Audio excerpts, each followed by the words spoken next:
नमस्ते। पिछली कथा जहां समाप्त हुई थी, यात्रा वहीं से आरंभ होती है। कुरुक्षेत्र की उस स्तब्ध रणभूमि में, जहां इतिहास का सबसे बड़ा योद्धा अर्जुन अपने अस्त्र शस्त्र त्याग कर, शोक से डूबकर रथ के पिछले भाग में बैठ गया था, जहां विषाद ने योद्धा को परास्त कर दिया था। और उस गहरे अवसाद के क्षण में अर्जुन ने स्वयं को अपने सखा, अपने सारथी, अपने गुरु श्री कृष्ण के चरणों में समर्पित कर दिया था। मैं आपका शिष्य हूं, मैं आपकी शरण में हूं। जो मेरे लिए श्रेय हो, जो निश्चित कल्याणकारी हो, कृपया मुझे वही मार्ग दिखाइए। यहां से आरंभ होती है भगवद गीता। यहां से आरंभ होता है श्री कृष्ण का वो उपदेश जो केवल अर्जुन के लिए नहीं, बल्कि काल की सीमाओं को लांघकर हम सबके, आपके और मेरे, हर आधुनिक अर्जुन के लिए है। जागृत आत्मा का कर्मयोग, Gita in modern life. Arjun की बातें सुनकर, उसकी दलीलें, उसके तर्क, उसका महापाप का डर और अंत में उसका ये समर्पण देखकर सारथी बने ऋषिकेश। भगवान श्री कृष्ण क्या करते हैं? वे भी विचलित नहीं होते, वे क्रोधित नहीं होते, वे बस मुस्कुराते हैं।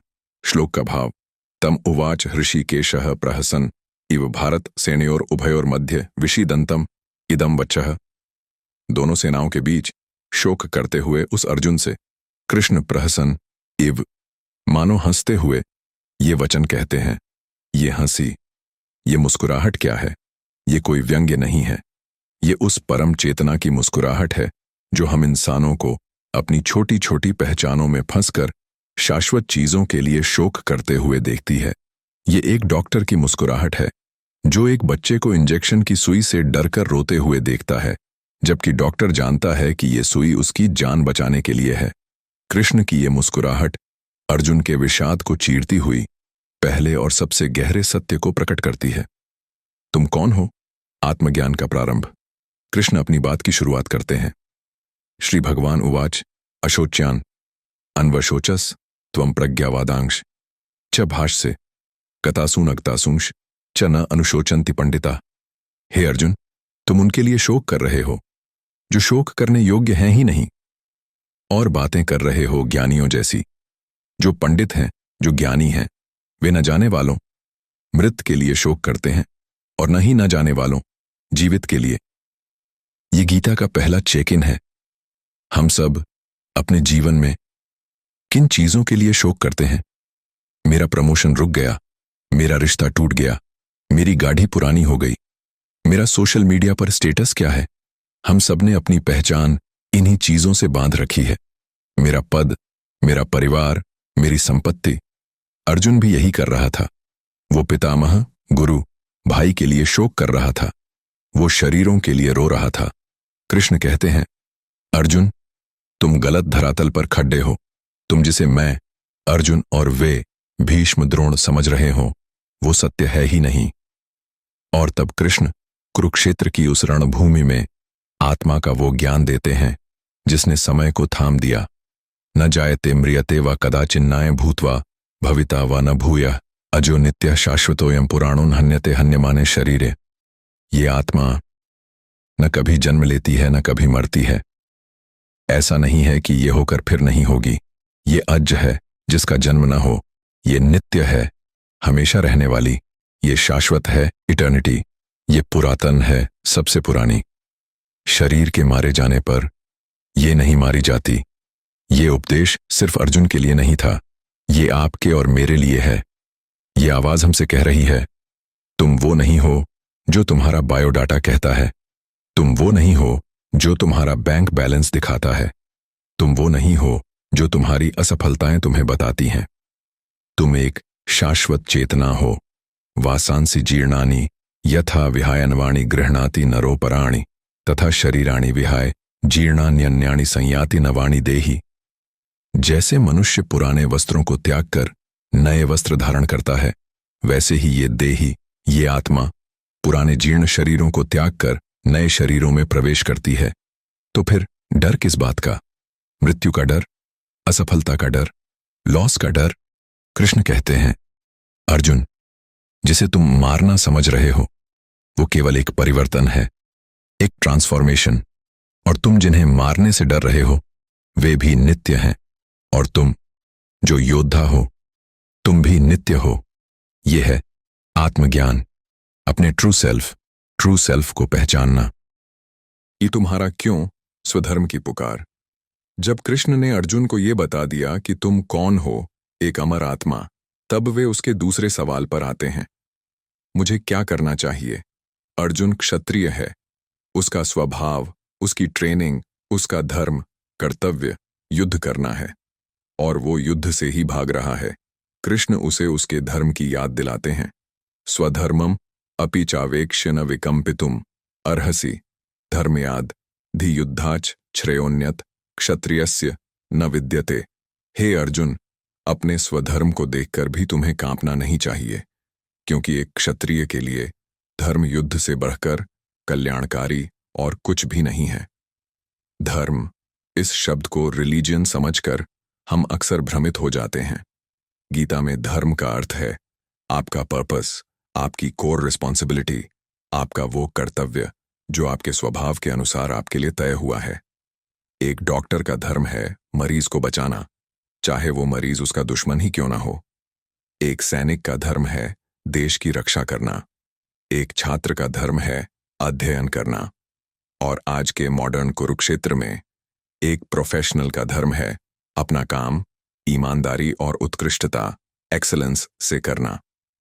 कृष्ण अर्जुन से कह रहे हैं, तुम यहां युद्ध भूमि में पिकनिक मनाने नहीं आए हो अर्जुन, तुम एक योद्धा हो। और अगर तुम इस वक्त अपने धर्म से, अपनी रिस्पॉन्सिबिलिटी से भागे तो क्या मिलेगा? तुम्हें मिलेगी अकीर्ति, इन्फमी। लोग तुम्हारी कायरता पर हंसेंगे, और एक सम्मानित व्यक्ति के लिए बदनामी मृत्यु से भी बदतर है। क्या ये आज हमारे जीवन में सच नहीं है? जब हम अपनी जिम्मेदारियों से भागते हैं, किसी कठिन प्रोजेक्ट को कल पर टालते हैं, किसी मुश्किल कन्वर्सेशन को अवॉइड करते हैं, तो क्या हम भीतर से सम्मान का अनुभव करते हैं? नहीं, हम अकीर्ति ही कमाते हैं। कृष्ण ने अर्जुन को आत्मज्ञान, तुम आत्मा हो, और स्वधर्म, तुम्हारा कर्तव्य युद्ध है, का आईना दिखा दिया। लेकिन अर्जुन का भ्रम अभी भी बाकी था। ठीक है कृष्ण, मान लिया कि आत्मा अमर है, मान लिया कि मेरा धर्म युद्ध है, लेकिन अगर मैं ये युद्ध अपनों को मारने के लिए करूंगा तो पाप लगेगा। अगर मैं ये युद्ध राज्य के लिए करूंगा तो लोभ में फंस जाऊंगा। कैसे? निष्काम कर्मयोग का सूत्र। ये वो प्रश्न है जहां हम सब फंसे हैं। मैं काम करूं लेकिन फल की इच्छा न करूं, ये कैसे संभव है? मैं पढ़ाई करूं और टॉप करने की इच्छा न करूं, मैं बिजनेस करूं और प्रॉफिट की इच्छा न करूं, मैं मेहनत करूं और प्रमोशन की उम्मीद न रखूं, ये तो असंभव लगता है। इसी असंभव को संभव बनाने की कला का नाम है कर्मयोग। और तब कृष्ण गीता का वो महावाक्य कहते हैं जिसने एक्शन, एक्शन और मैनेजमेंट की दुनिया को सबसे बड़ा सूत्र दे दिया। कर्मण्येवाधिकारस्ते मां फलेषु कदाचन मां कर्मफल हेतुर्भूर्मा ते संगोस्त्व अकर्मणि। इसे ध्यान से सुनिए, ये 4 हिस्सों में बटा है। 1. कर्मणि एव अधिकारः ते, कर्म करने में ही तुम्हारा अधिकार है। तुम्हारा अधिकार केवल एक्शन पर है, प्रयास, एफर्ट पर है। तुम्हारा कंट्रोल तुम्हारी तैयारी पर है। 2. मां फलेषु कदाचन, फलों पर कभी नहीं। परिणाम, आउटकम पर, रिजल्ट पर, फल पर तुम्हारा अधिकार कभी नहीं है। क्यों नहीं है? क्योंकि फल केवल आपके कर्म पर निर्भर नहीं करता। आप परीक्षा दे सकते हैं, आपका कर्म, लेकिन रिजल्ट, फल, इस पर भी निर्भर करता है कि परीक्षक का मूड कैसा था, पेपर कितना कठिन था, बाकी लोगों ने कैसा किया। आप एक स्टार्टअप शुरू कर सकते हैं, आपका कर्म, लेकिन उसकी सफलता, फल, market condition, government policy, competition जैसी हजारों चीजों पर निर्भर है। तो जब फल पर हमारा अधिकार है ही नहीं, तो हम चिंता क्यों करते हैं? हम एंग्जाइटी में क्यों जीते हैं? क्योंकि हम फल को अपने कर्म का हेतु, मकसद बना लेते हैं।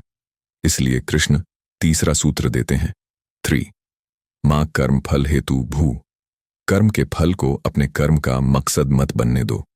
प्रमोशन के लिए काम मत करो, काम के लिए काम करो, एक्सीलेंस के लिए काम करो। तारीफ पाने के लिए अच्छे मत बनो, अच्छा होने के लिए अच्छे बनो। लेकिन कृष्ण, अगर फल की इच्छा ही नहीं होगी तो मैं काम ही क्यों करूंगा? मैं तो आलसी हो जाऊंगा। इसीलिए कृष्ण चौथा और सबसे जरूरी सूत्र देते हैं। 4 माते संगः अस्तु अकर्मणे।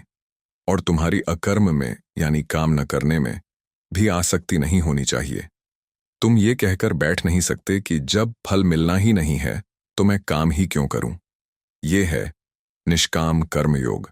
ये रोबोट बनने का उपदेश नहीं है। ये भावना शून्य इमोशनलेस होने का उपदेश नहीं है। ये स्वतंत्र लिबरेटेड होने का उपदेश है।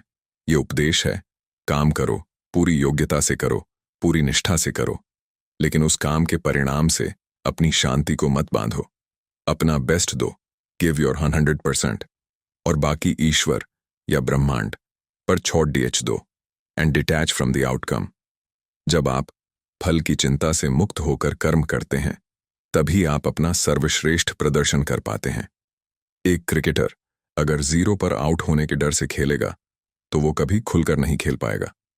लेकिन अगर वो सिर्फ गेंद को देखेगा, कर्म तो रण फल अपने आप बनेंगे। उपसंहार, विषाद से प्रज्ञा तक। कृष्ण का ये उपदेश सुनकर अर्जुन का विषाद डिस्पेयर धीरे धीरे पिघल रहा था।